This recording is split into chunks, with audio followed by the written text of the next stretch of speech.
A Giants podcast for Giants fans by Giants fans. It's Shaun Morash. On the sideline, into the end zone.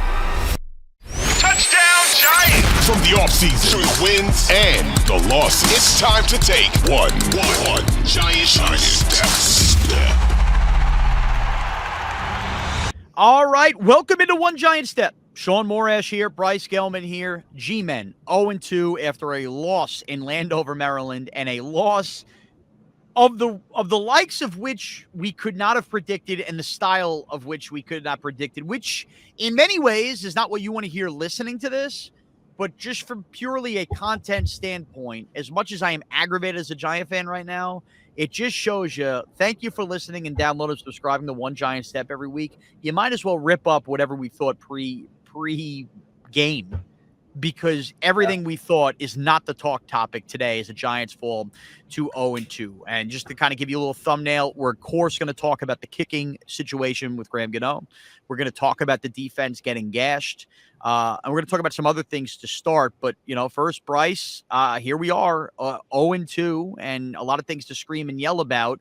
Not a good feeling as a Giant fan. But are you stunned at the way they lost this game today? I wouldn't say stunned, but at this point, you just come to expect the worst with this team, with this organization as a whole. I'm just at a loss for words to put it honestly. You had to win these two games. The two games that we said before the season were the most important to win. They lost them both. They got embarrassed in the first game. The first game was as deflating as you could possibly have a deflating loss, and this one I think is more frustrating and just from an overall standpoint of like, how do you mismanage it that bad? Like, how many things could have went right for the Giants that didn't, that ended up being the reason why they lost this game? And it's like same old, what? Yeah, it is what it is. Pretty soon it's going to be the same. Pretty soon it's going to be the same old Giants. So before I really tackle and yell and scream my head off, and we kind of talk about what and how this happened, I think it's important actually to start with this for 2 minutes here on the Giants falling to 0-2. And that is, it's a very, very small bouquet of roses, but I do want to give a bouquet of roses to Daniel Jones. And I think it's only fair. I am not telling you, and hear me out, listeners, I am not telling you by any means I think today suddenly was the turning point that Daniel Jones is the franchise quarterback. He's not. They're going to move on at the end of the year. I'm not telling you that I think that Daniel Jones played like Patrick Mahomes today. He did not. But what I am telling you is, for all the bad games and the bad moments of Daniel Jones's career, he did not have a week in which it felt like there was unison nationally and locally that this man was mentally shot at the quarterback position and could not play the position anymore. And today, for at least a day, granted, and albeit versus a bad defense and versus a team that he's owned his entire career, Daniel Jones was competent and then some. A low bar, sure, but I do think he deserves that only because, look, I sat here on 3 different platforms. This show, on my Evan and Tiki show, and on Big Blue Kickoff Live every Saturday. You can hear all of them free on the Odyssey app. And I made the proclamation that I think Daniel Jones is so beyond mentally cooked that he would get benched at halftime of this game, and it would be Drew Lock leading the Giants. Bryce, the Giants, and we're going to get to the problems. Dead wrong. Gashed on the ground today, right? I mean, couldn't get off the field. Minimal positions. There was a 9-minute plus drive to start the game, okay? For the amount of times that Daniel Jones touched the football, also navigating an offense that knew they needed touchdowns, not field goals, he delivered 3 touchdown drives and, frankly, could have been 5 touchdown drives if not for the Singletary fumble and if not for Malik Neighbors at the end of the game dropping the 4th and 1. I just think it needs to be said, because we said a lot of horrible things about Daniel Jones' career. To deal with that and show up and perform the way he did today, the stats could have been better. He missed a couple deep throws, but overall, dude, when you're only touching the ball 6 times and you lead the team to 3 touchdown drives, and honestly could have been 2 more if not for a drop and a fumble that were not your fault, the guy does deserve at least a little bit of credit if we're going to always kill him. This is expected, Shaun. I wouldn't say expected, but against a team in which he has had so much success against in the past, I understand the need to start this podcast by giving him flowers, by walking back, not necessarily walking back, by being a man, by admitting you were completely wrong on your prediction. I was hard on him. He at proved the me same wrong. time, at the same time, if he did not perform well, and I said this in the last podcast, if he did not perform well against the one team he's expected to perform well against, then your prophecy would be completely fulfilled in the sense that Daniel Jones would be benched and he would be done as quarterback of the Giants for the remainder of the season. That didn't happen. He performed well against the team that he's performed well against in the past. He was 5-1-1 going into this game. Now he's 5-2-1. So it's just like he did everything he needed to do. He's not the reason why the Giants lost this game. And I do think that in and of itself is enough to warrant what you were doing here and giving him flowers. He was not the reason why the Giants lost this game whatsoever. And we're about to get to the sexy stuff for today. I just felt it was warranted because who the heck thought we were going to basically do a podcast tonight or do any Giants talk where the Giants lost the game and Daniel Jones was probably the least reason why, which is crazy. Yeah. Crazy. I could make a case today when it comes to stuffing the run that Dexter Lawrence was more of a reason the Giants lost today than Daniel Jones. And I won't because that's crazy, but I'm just putting into context where we are. Now, let's get to the good stuff, the bread and butter stuff. To think about how impossible it was for the Giants to lose this game, okay? This stat was out there with the Giants. We had to confirm. We're going to talk about this a lot on Evan and Tiki, which, again, you can listen to Monday through Friday, WFAN, free on the Odyssey app as well, where you can get this podcast. This Tiki got the stat. The Giants scored 3 touchdowns and allowed no touchdowns, but still lost today 21-18 to the Commanders. The Giants are the first team in NFL history to score 3 or more touchdowns, allow 0 touchdowns, and lose in regulation. You can't make it up. The only other time this has happened in NFL history where a team scored 3 or more touchdowns, allowed no touchdowns, and lose was the 1989 Rams, who lost 23-21 in Minnesota in overtime. So today, the Giants, and this is not hyperbole, suffered the most unlikely statistical loss in NFL history, Bryce. In NFL history. And we're going to get into the reasons why now. But any first quick reactions to that? I mean, in NFL history, you can make the case this is the worst loss ever by a franchise. You can't make it up. You can't make this stuff up. You couldn't script it if you wanted to. The greatest Hollywood writers could not come together and create a script for a movie this pathetic, Shaun. It's like fiction. It really is. The fact that they lost this game when they had no reason to do so. And it's like now, all right, going forward, where does this team go? And how do they build from this?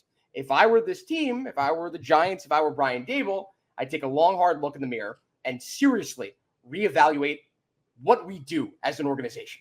This is now this is like a culture thing now. This isn't possible with a competent organization that people trust.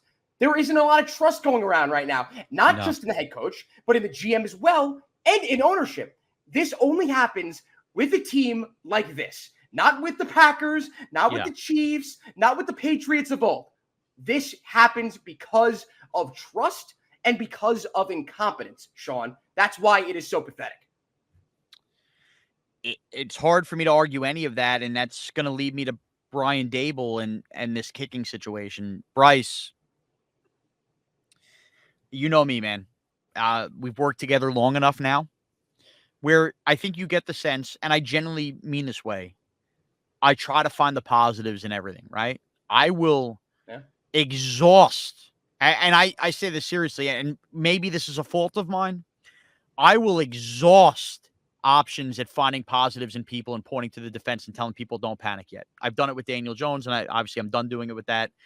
Brian Daboll is going to be one of those situations for me, because I would love to see Brian Daboll coach with a big-time franchise quarterback, because I do think that it's in there. We saw what he did not losing the locker room last year with DeVito. I think you saw him in year one. Like, there's tangible evidence that Brian Daboll could be a good head coach.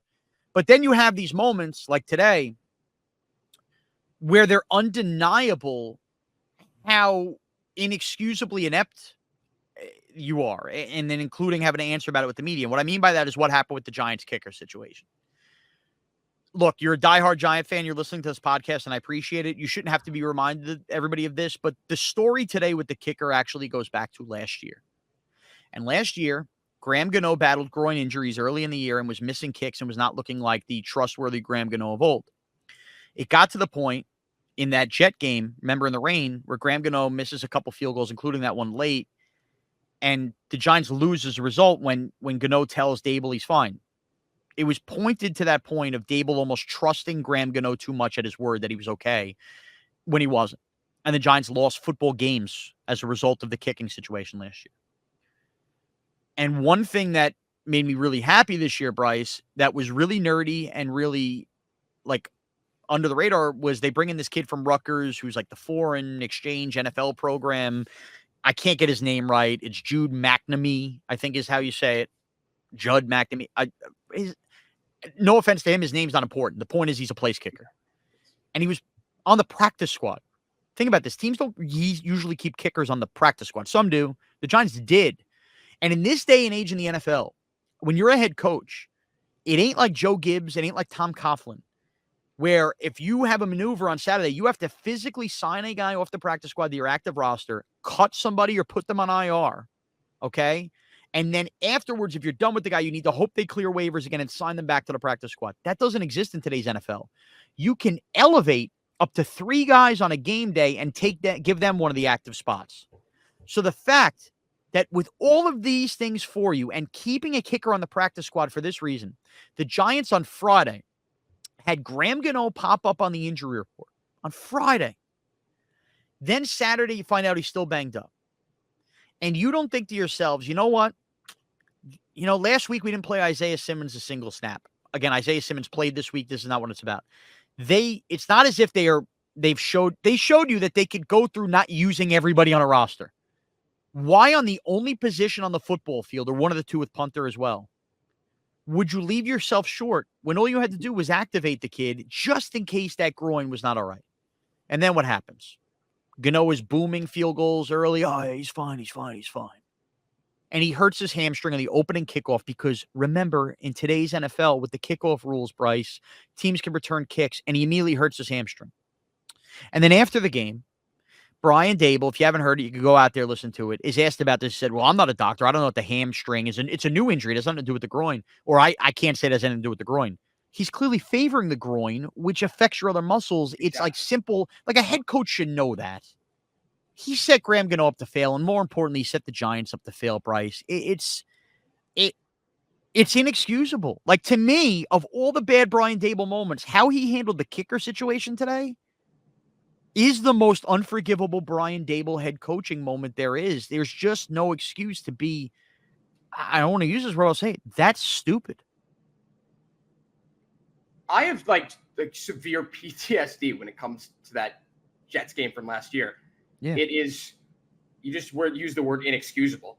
It was the most inexcusable loss of last year because the fate of the game was actually in the hands of the Giants. They didn't get screwed by the refs. They didn't get screwed by another team playing extremely well. A player didn't go off for a career game. Yes, of course, at the end of the game, Zach Wilson had to go the length of the field to put them in field goal range. But the fact of the matter is, they screwed that decision up with Graham Gano in that game. They sent him out there when they knew he was laboring. They knew that he was not 100%. And they trot him out there expecting the best. And to make that same mistake again is just so unforgivable, Shaun. Crazy. I'm not going to forget this. Like, there are a lot of Giants fans out there who not only live and die with every Giants snap, but expected a win in this game. When you mentioned the stat that you mentioned before, there is zero reason why the Giants should have lost this game. So now you say to all those fans who live and die with every Giant snap, and you tell them, essentially, I have no idea what I'm doing. I don't understand injuries, and I don't understand what happened with Graham Gano. He could have went out there, taken full responsibility, and said, you know what, guys? This is on me. I screwed this up. I shouldn't have trotted him out there. We should have called up the kicker. They didn't do that. He didn't do that. He didn't take responsibility for it. He got into it with some reporters, with Pat Leonard. Like, it's just like, yeah. I would understand it if he took responsibility. If he just said, you know what, guys, this is on me. But he didn't do that. It makes it 10 times worse, Shaun, if I'm being completely honest, because you're looking us all in the face. You're looking every Giants fan, all the media members, every person who follows football. People who have money in the Giants, and you're essentially telling them, F you. I'm not going to take responsibility for it. It happened. Oh, whatever. Okay. You're 0-2 now. It doesn't matter what happened. All that matters is that it did happen. And now you are 0-2. You lost a game you should have won. And it is inexcusable and it's pathetic. It really is. And it's going to take me a while to get over this one. It really will. It will. It will. Now, this is the following words that have come out of my mouth are not a Daboll defense because either way, he left them high and dry. I'm just going to segue to what the real issue was today. Everybody is going to focus on the end of the game and having to go for that fourth down and that Malik Neighbors drops. And none of us, by the way, you could tell, right? Because Malik Neighbors had such a great game. None of us are going to kill Malik Neighbors for that. You got to catch the ball. You have to catch the ball. I'm not going to kill him for that. But here's the truth. So everybody will look at this moment and go, if they had a kicker, they kick a field goal there, and then the field goal at the end ties. I am here to tell you that's not true. The Giants still would have lost this game with Graham Gano as the kicker. And hear me out. Have you seen any of my tweets yet, Bryce? Because I'll explain this to you. Everybody's gotten a little lazy on this, okay? If the Giants had Graham Gano today or had the other kid as the kicker, all right? Those first 2 touchdowns, they convert on their extra points, right? So instead of 12 points, they would have had 14 points. And everybody wants to talk about how many more points they would have had. But we are forgetting one massive moment in this game because of how it ended. And that is the Giants' third touchdown drive where Wan'Dale Robinson scored a touchdown. The Giants were in position to kick a 46-yard field goal. And with no faith in Jamie Gillen, decided to go for it on a short fourth down in which they converted to Malik Neighbors. They inevitably convert on a touchdown on that drive. Of course, don't get the 2-point conversion and lead the Commanders 18-15 at that moment. Why is that significant? Guys, think about this. If Graham Gano was the Giants kicker today, yes, they would have had those 2 extra points. But what would the Giants have done on that fourth down when they were down 2 points? They would have kicked a field goal to go up 17-15. They wouldn't have gone for the fourth down. They wouldn't have inevitably got that touchdown to Wan'Dale Robinson. So when the Giants led in this game 18-15 and everybody was screaming about the kicker and the extra points, the truth is the Giants actually had more points in the game at that point than they would have had with Graham Gano. They would have only had 17 points. Again, why does that continue to be important? Yes, they missed the kicker at the end. They missed the kicker at the end and weren't able to kick a field goal that would have set themselves up or given themselves that firm lead at the end instead of going for it on fourth down. However, if you play out the entire game and back and forth the way they had to manage it, that 18 points that you think would have became 21 points would have actually been 17 points because of everything I laid out. That then leads to 20 points. The Giants would have held a 20-18 lead with no kicker issue in this game, leading the Commanders to that final drive, which is where I want to get into the defense. The Commanders didn't drive down the field after the Giants didn't convert basically from their own 20 at the end of the game to some kind of surprise and kick that game-winning field goal out of nowhere because the Giants didn't have a kicker. The Commanders were going to win that game with Graham Gano 21-20 today if the Giants had their kicker or without Graham Gano. They would have won 21-20. Giants wouldn't have went for that third touchdown. And they would have kicked the field goal there. It would have been, Bryce, am I blowing your mind? It would have been 21-20, which makes the loss even worse. Because while we're so focused on the kicker situation, again, inexcusable, nobody's excusing it. In fact, not having a kicker got the Giants one more point today than they otherwise would have had, which shows you again how horrible the defense was. Yes, they didn't allow touchdowns, but they allowed them to score on every freaking drive, kicking field goals on every freaking drive. Brian Burns and Kayvon Thibodeau were better today. The ball was getting out I don't even kill them today, but in the run defense, the entire team got gashed. Whatever's going on at the position next to Dexter Lawrence. Look, I think Nacho is a fine player, fine, nice defensive tackle in there. I don't need you dancing every time you make a tackle if holes are just being run up at the defensive tackle position. Bobby Okereke and Micah McFadden were tackling machines last year. I'd have to go back and have somebody with the old 22. Were they great today? I don't know. Jason Pinnock made a touchdown-saving tackle, but he was horrible today with a couple of the penalties and a couple of the angles he took. In the first quarter. Were just terrible. But I know one thing. It didn't feel like Drew Phillips or Tyler Nubin missed a tackle all day. Maybe I'm wrong on that, and the tape will show, but those are two rookies. And Tay Banks did a fine job today on McLaren. I'm not even unhappy with him. The other wide receiver spot wasn't bad. Somewhere along the line, you could list all 11 guys that played on this defense today. it's just unfathomable that they got gashed that bad on the ground when you start listing off the names and understand that Phillips and Newman, 2 rookies, weren't a problem with it. One of the big runs, I will tell you, was noticeable on the edge, was unreal how bad Cordell Flott got taken off and basically missed an opportunity to tackle. Other than that, I'll be honest with you, Bryce, I'm sitting here, we're doing a Giants podcast. I don't have the answer on what went wrong, who went wrong, but you can't have Brian Robinson rush for like Barry Sanders all afternoon long and give up, by the way, screen pass and a run, 2 different 3rd and 13 plays on a crucial drive in this game as well. All the kicking problems be damned. The Giants lost today because the defense was atrocious and just got gashed on 3rd downs and on the ground all around. All right. So when you sent me the lower thirds, this is what I'll say. I wasn't expecting you to come on here and bash the defense. I watched the game as well. And from what I saw, there are some positives to take away. The fact that, the Commanders had 6 drives into the red zone. They scored on 0 of them. I think that's a major positive. The Giants got stops when they needed to get stops, but there were few egregious penalties. And you have to remember, at the end of the game, the awful call on Drew Phillips, the hold at the end of the game. It was terrible. That Schlereth, that everyone on Twitter, it was Zach Ertz ran over Drew Phillips. He trucked him. And there was terrible call. Really no contact. Terrible call. Okay, that happened. Otherwise, that would have been Kayvon and Brian Burns' first sack of the year. They would have shared that sack. They both got to the quarterback. Great. All right. They would have. I mean, they weren't near field goal. They weren't near field goal range. The penalty gave them the first down, and then they connect. I forgot who Daniels connected with in the next play for a 25-yard gain, and then that's what started the beginning of the end for the Giants. I need to give flowers to Drew Phillips, by far the unsung hero of this game and the MVP of this game. He made might be the best Joe Shane pick to date. I mean, he's unbelievable, and I tweeted maybe 5 or 6 times about him. I'm like, this guy makes every big play that you need him to make. Of course, at the end of the game, his performance is going to get somewhat tainted, not in the eyes of the Giants fan, in the eyes. He was good last week too. Limited snaps, he was good last week. Yeah, he's a really good pick. Really good pick. I don't think it's an over-exaggeration to say he's the best Giants 3rd-round pick in years, because they always miss there in years. You're right, but here's the thing, Bryce. I usually am a big fan, and how could you not be, of bend but don't break. Hey, don't give up touchdowns. You're going to find a way to win the game. In fact, we saw, statistically speaking, how unlikely it was. You can't allow on every drive for that to happen, and for a 9-minute drive to start the game. So it's great that they didn't let him in the end zone. It's great that happened. Dude, 2 3rd and 13s, you got to get off the field. One of those drives is cut short today. Only one. Yeah. And the Giants win this football game. One drive needed to be short and not brought into field goal range, and the Giants win this football game.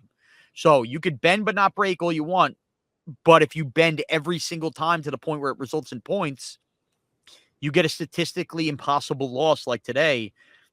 No matter what, I just laid out for you how bad the Graham Gano thing sucked. But actually, statistically speaking, was not why the Giants lost. They lost because they couldn't get off the field today, and they allowed the Commanders to score points on every drive.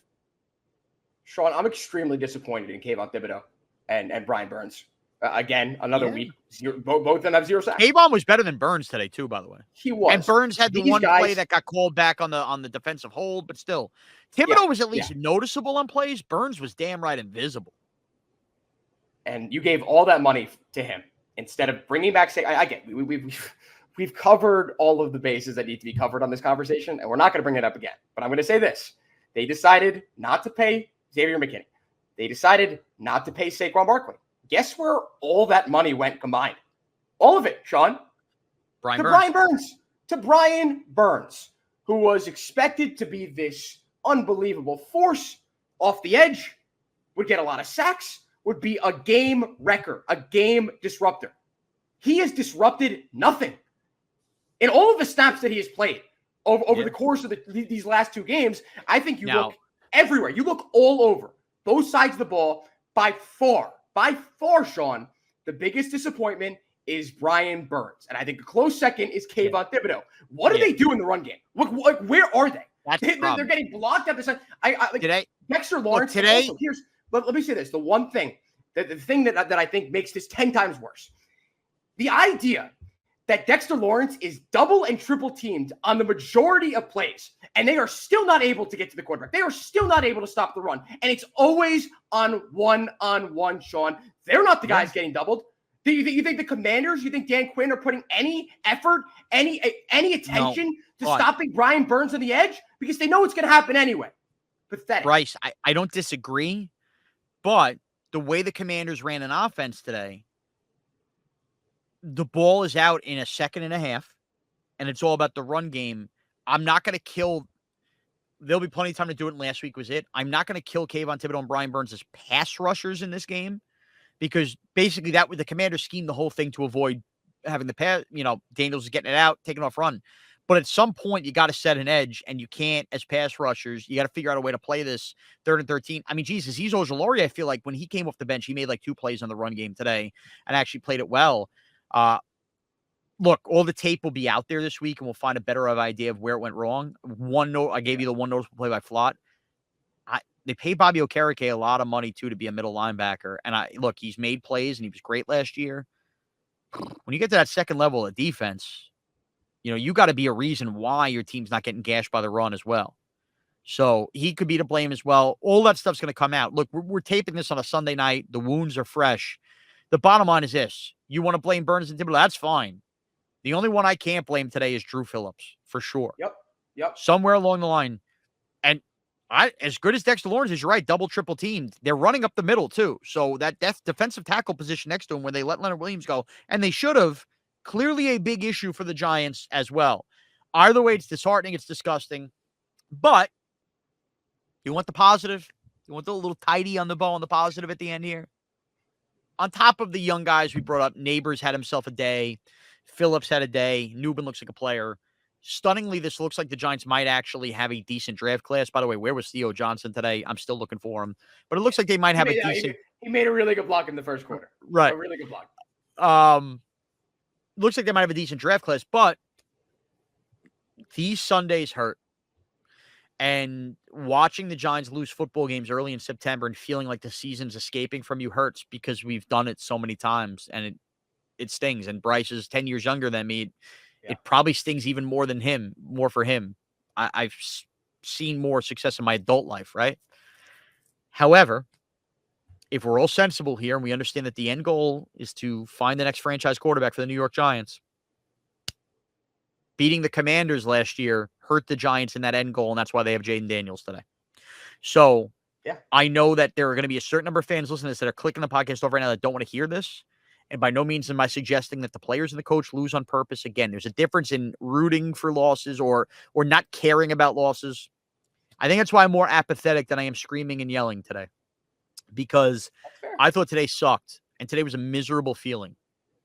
But I could see the light at the end of the tunnel, and I just know that losing a game like that to the Commanders could be the difference in a draft slot or two that nets you the next franchise quarterback for this team that hopefully you hit on, and hopefully gives us Sundays at 4:25 when you're watching Burrow and Mahomes that could be the Giants again one day. And it's losses like today that ultimately help lead that path. This is the last thing I'll say. And I'm going to bring this stat up. Bobby Skinner tweeted out a couple hours ago. He said, Giants have been 0-2 in 10 of the last 12 years, Shaun. This is becoming an organizational problem. Not necessarily just for this front office, but from ownership. So what's there to say that they actually get it right? Let's say they do things right. They lose every game they should lose. They get the first pick. They get the second pick. They get the third pick. And the quarterback they take. What's there to say that they're going to hit on that, Shaun? How could we trust Joe Shane, who has screwed up, I wouldn't say three. The two first-round picks that he had in 2022. 2022 is one of the worst draft classes in Giants history. I think you could begin to say. All right. But here's the unfortunate truth. I don't know if I can trust them. I don't. Bryce, the unfortunate truth is we have 15 weeks to figure out whether this regime is going to stay or go based on what's going to happen. I just sat here praising the three first picks for this team. We don't know if they're going to hit a quarterback. You don't know until they get into camp. But what we do know is that the Giants are not going to win a Super Bowl with Daniel Jones as their quarterback. Even if today wasn't his fault, and today's like the wrong temperament to have that conversation, but That's the only guarantee we know. So for me, the faster you draft that quarterback, the faster you have the opportunity to be that organization. Yeah. Oh, by the way, look at teams like the Patriots who already drafted Mac Jones after we drafted Daniel Jones, cycled through him, now have Drake May. You know what I mean? Like, teams turn this over and figure it out. I would rather draft the quarterback faster. And then if you find out he's not the thing, don't hold on him for 6 years like Daniel Jones. Either way, to accelerate this, you're going to have to take a swing. So whether they get it right or not, you hope you get it right.